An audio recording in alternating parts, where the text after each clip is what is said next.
Welcome to మెగానెన్ TV. శత్రువు కవ్విస్తే వాడి గుండెల్లో నిద్రపోయి మరీ వేటాడటం నవభారత సైన్యం నైజం. 2025లో జమ్మూ కాశ్మీర్లోని పహల్గామ్లో జరిగిన భయంకరమైన ఉగ్రవాద దాడి యావత్తు దేశాన్ని కంటతడి పెట్టించింది. ఆ నెత్తుటి చుక్కలు ఆరకముందే ఆ ఉగ్రదాడికి ప్రతీకారంగా భారత సాయుధ దళాలు ఆపరేషన్ సింధూర్ పేరుతో పాకిస్తాన్ను చావు దెబ్బ కొట్టిన విషయం మనందరికీ తెలిసిందే. అయితే ఆ ఆపరేషన్ జరిగినప్పుడు అసలు తెర వెనక ఏం జరిగింది, శత్రువు ఎంతలా భయపడిపోయాడు అనే విషయాలపై భారత మాజీ chief of defence staff general Anil Chauhan తాజాగా కొన్ని సంచలన నిజాలు వెలుగులోకి తెచ్చారు. రాత్రికి రాత్రే భారత్ చేస్తున్న దాడులు తట్టుకోలేక భయంతో వణికిపోయిన పాకిస్తాన్ డీజీఎంఓ హాట్ లైన్ ద్వారా ఇండియాకు ఫోన్ చేసి కాల్పుల విరమణ కోసం వేడుకున్నాడని, అయినా సరే భారత్ కనికరించలేదని ఆయన కుండ బద్దలు కొట్టి మరీ చెప్పారు. అసలు ఆపరేషన్ సింధూర్ సమయంలో పాకిస్తాన్ ఎందుకు అంతలా బెంబెలెత్తిపోయింది, వాళ్ళు వేడుకున్నా సరే ఇండియన్ ఆర్మీ దాడులకు ఎందుకు ఆపలేదు, రావల్పిండిలోని పాక్ ఎయిర్ బేస్లను భారత్ ఎలా మట్టి కరిపించిందో ఇప్పుడు చూద్దాం. పహల్గామ్ ఉగ్రదాడి తర్వాత పాకిస్తాన్ విర్రవీగుతూ మా జోలికి వస్తే భారత్ను 48 గంటల్లో మట్టి కరిపిస్తాం అని ప్రగల్భాలు పలికింది. కానీ వాళ్ల మాటల వెనుక ఉన్న డొల్లతనాన్ని భారత సైన్యం కేవలం 8 గంటల్లోనే బయటపెట్టింది. మే 9వ తేదీ రాత్రి ఇండియన్ ఆర్మీ పకడ్బందీ వ్యూహంతో ఆపరేషన్ సింధూర్ మొదలుపెట్టింది. చీకటి పడేసరికి పాకిస్తాన్ గగనతలం నుంచి భూభాగం నుంచి భారత మిసైల్స్, ఫైటర్ జెట్స్ నిప్పుల వర్షం కురిపించడం స్టార్ట్ చేశాయి. ఆ దాడుల తీవ్రత ఎంతలా ఉందంటే మే 10వ తేదీ ఉదయం 9:30 పాకిస్తాన్ సైన్యం చేతులెత్తేసింది.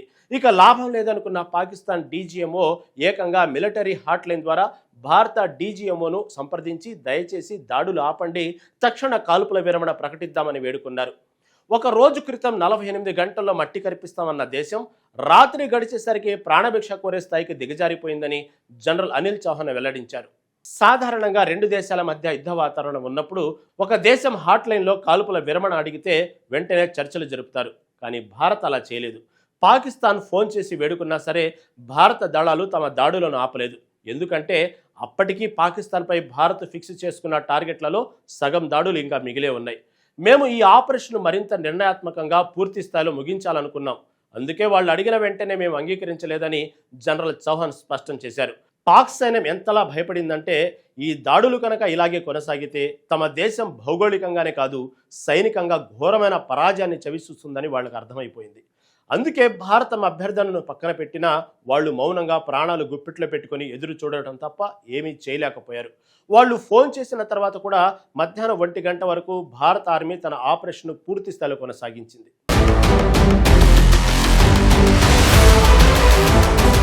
ఈ ఆపరేషన్ సింధూర్ ఎంత విధ్వంసకరంగా జరిగిందంటే కేవలం ఒక్క రాత్రి ఉదయం కలుపుకొని ఆ 8 గంటల వ్యవధిలో పాకిస్తాన్కు చెందిన మొత్తం 11 కీలకమైన సైనిక వైమానిక స్థావరాలను భారత దళాలు బూడిద చేశాయి.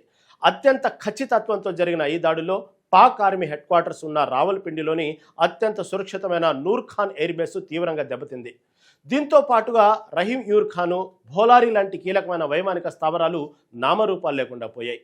పాకిస్తాన్ ఇప్పటికీ ఆ స్థావరాలకు మరమ్మతులు చేయించుకుంటూనే ఉండటం గమనార్హం. ఈ దాడుల ద్వారా భారత్ ఒక పవర్ఫుల్ మెసేజ్ ఇచ్చింది.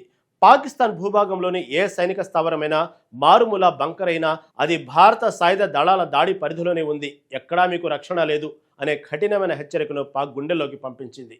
ఒకప్పుడు యుద్ధం అంటే కేవలం ఆయుధ బలం, కానీ ఇప్పుడు అది ఇన్ఫర్మేషన్ వార్ఫేర్. ఆపరేషన్ సింధూర్ సమయంలో పాకిస్తాన్ చేయబోయే ప్రతి దాడులను భారత సైన్యం ముందుగానే పసిగట్టి అత్యంత వేగంగా అంచనా వేయగలిగింది. యుద్ధభూమిలో మెరుగైన పారదర్శకత, స్పష్టమైన సమాచార నెట్వర్క్ ఉండటం వల్లే భారత్ ప్రతి క్షణం పాకిస్తాన్ కంటే 2 అడుగుల ముందుండి వ్యూహాత్మక ఆధిక్యం సాధించిందని జనరల్ చౌహాన్ వివరించారు. మనం ఏ రేంజ్లో దెబ్బ కొడుతున్నాం, వాళ్ళ నష్టం ఏ స్థాయిలో ఉందనేది మన ఆర్మీకి పక్కాగా తెలియడం వల్లే పాకిస్తాన్ డీజీఎంఓ బతిమాలుకున్నా సరే ఆపరేషన్ 100% పూర్తి చేసి మరీ భారత్ వెనక్కి తిరిగి వచ్చింది. ఉగ్రవాదాన్ని ఉసిగొలిపితే నవభారతం ఎంతటి వినాశాన్ని సృష్టిస్తుందో ఆపరేషన్ సింధూర్ ఓ ప్రత్యక్ష ఉదాహరణ. భారత్ తీసుకున్న ఈ నిర్ణయం పాకిస్తాన్కు బలమైన సందేశాన్ని పంపింది. సరిహద్దు ఉగ్రవాదాన్ని ప్రోత్సహిస్తే దాని పర్యవసానాలు తీవ్రంగా ఉంటాయని స్పష్టం చేసింది. భవిష్యత్తులో ఇటువంటి దాడులకు నివారించడానికి పాకిస్తాన్ తన విధానాలను మార్చుకోవాల్సి వస్తుందని నిపుణులు అభిప్రాయపడుతున్నారు. ఈ సంఘటన ద్వారా భారత్ తన సార్వభౌమతాన్ని, జాతీయ భద్రతను కాపాడుకోవడంలో ఎంత దృఢంగా ఉందో మరోసారి ప్రపంచానికి చాటి చెప్పింది.